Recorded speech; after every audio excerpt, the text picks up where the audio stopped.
Alright guys, welcome back to the channel and the latest DLC previews for WWE 2K24, where today we have 3 new reveals, including reactions and comparisons. We have news of an upcoming MyFaction event and a brand new unlockable character, plus we're also talking more on the rumours of DLC stars originally being planned for the base game, as one of the latest reveals tends to suggest that the rumours may have been true.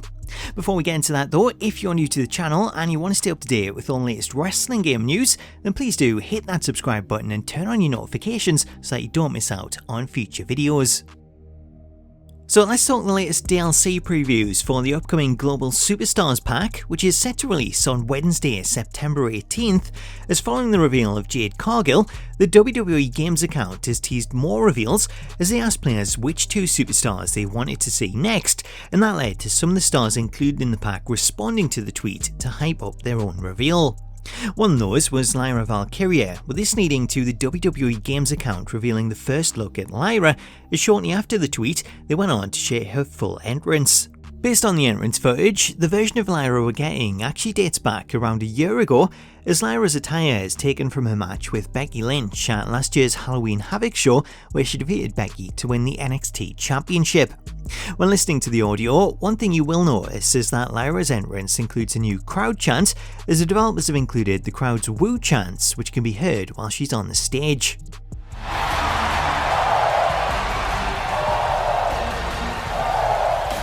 As we jump ahead to the ramp section, we get a really good look at the face of the model, as the devs have done a really good job at capturing Lyra's likeness, and that's something that really stands out with a lot of the DLC, as when looking at this year's game, you can tell which models are new and which ones have been around for a while, as there seems to be a big jump in quality over the last few years. As Lyra gets in the ring, one thing I did notice is that they've added a slight blur effect to the crowd, and that's something that I think always makes a big difference to the visuals, as this is something that we've seen a lot of in 2K22, though they dialed it back a lot this year, as if you compare some of the entrances from 23 and 24, a lot of them have had the blur effect removed. As for other observations, it was pointed out in the replies to the tweet that Lyra should be facing the opposite way when she first appears, as she generally comes out with her back to the crowd and then turns around, while the only other nitpick was in regards to the lipstick, as it's not something that she wore with this attire, though it was present in a render image, so it's likely the devs based her model on that.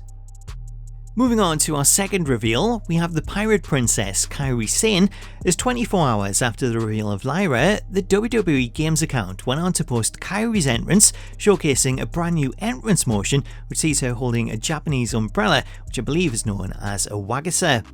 Unlike Lyra, whose model is based on her appearance from last year, Kairi's model is based on her appearance at this year's Royal Rumble, where it was rumoured 2K were actually backstage and scanning stars for future games. As Kairi makes her way to the ring, we get some really good shots of her model, which is a massive upgrade over the last one that was seen in 2K20, as comparing the models side by side, to use a pirate term, it completely blows the old version out of the water. As she approaches the ring, we see more of the umbrella in action, with Kairi opening it and spinning it around.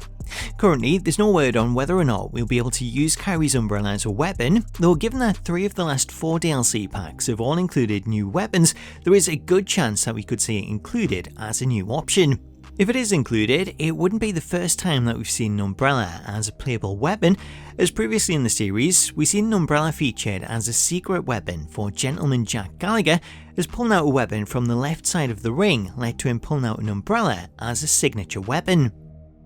As for anything else, there is the possibility that we could see a new tag team entrance added for the Kabuki Warriors, or perhaps even a tag team championship entrance, as given that Kairi's model is based on her appearance at the Royal Rumble, that was while the Kabuki Warriors were the women's tag team champions, so there is the possibility that we could see an entrance for them added alongside the DLC, similar to how we got a tag team entrance last month for the Toxic Table.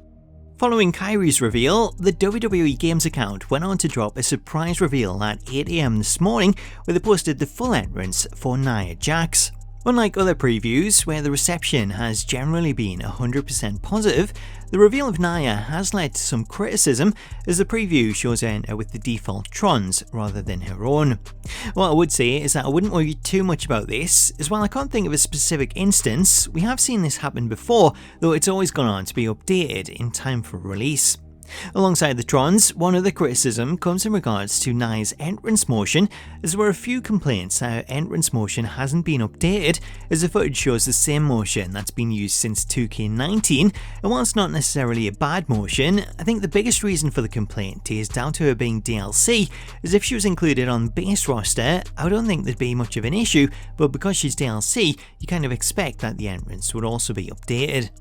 One bonus to Nia having the same entrance is that it does make it easy to do a comparison, as lining up the new footage with footage of her last appearance in 2K22, and this gives us a great look at the updates to her model, as comparing the two, Nia's face looks to have been rescanned, while her body has also been tweaked, as the shoulders on the new version are a fair bit slimmer. In terms of her attire, like Lyra, Nia's gear is an older one that's also taken from October 2023, which feeds into the rumours that she was originally planned to appear in the base game rather than DLC, as WWE Games modder Joe Mashups recently revealed on X that the game files included unused menu images for Nia, as well as 3 images of stars who were cut from the game, with these including NXT's Jakara Jackson and release stars Emma and Lacey Evans.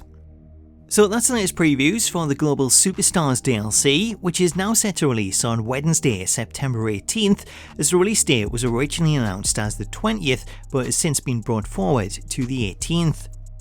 Moving on to other news, we have confirmation of a new unlockable character who's being added to the game as an unlockable persona card in MyFaction, as if you've logged into the game recently, you may have noticed that there's a special Juan Cena event planned for later this month, as beginning on September 28th, players can compete in a special event titled Mask-Off Juan Cena, in which you'll be able to unlock a new persona card featuring John Cena's Mexican cousin, Juan. Promoting the upcoming event, 2K did release a poster that showed the Hurricane alongside a render of the Juan Cena mask, with this being the same mask that was worn by Juan backstage alongside Lucha House Party. According to WWE Games modder What's the Status, the model for Juan has yet to be added to the game, or at least he can't see it, so it's unknown what the model will look like, as we could get a model similar to the image of Juan backstage, or, more likely, the model could be based on Juan's WWE debut, as back in 2010, Juan Cena appeared at a WWE house show in Salisbury MD, where he competed in a triple threat match against Wade Barrett and the then WWE champion, The Miz. So that's your latest news roundup for WWE 2K24. Let me know what you make of the news in the comments, and stay tuned to the channel for future updates. Until next time though, thank you so much for watching, have yourself an awesome day, and I'll catch you later.